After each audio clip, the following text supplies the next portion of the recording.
Azərbaycanın Qazaxstandakı səfirliyində Xocalı soyqırımı qurbanlarının xatirəsi anılıb. Səfir Ağalar Atamoğlanov Xocalı soyqırımının 20-ci əsrin sonlarında mülki əhaliyə qarşı törədilmiş ən ağır cinayətlərindən biri olduğunu xatırladıb. Anım mərasimində qeyd olunub ki, 18 ölkənin qanunverici orqanı, eləcə də ABŞ-nin 26 ştatı Xocalı soyqırımını pisləyən qətnamə və bəyanatlar qəbul edib. Ölkəmizin Özbəkistandakı səfirliyinin nəzdində Heydər Əliyev adına Azərbaycan Mədəniyyət Mərkəzində də soyqırımının 34-cü il dönümü ilə əlaqədar anım mərasimi keçirilib.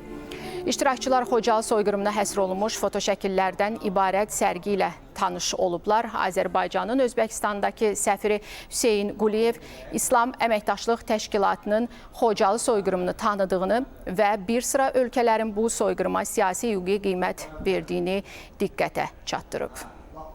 Geçen gecəsi Ermənistanda Azərbaycan və Qarabağda olan hadisələrdən danışılır. Gecə baş veribdir. Sovetlərin 300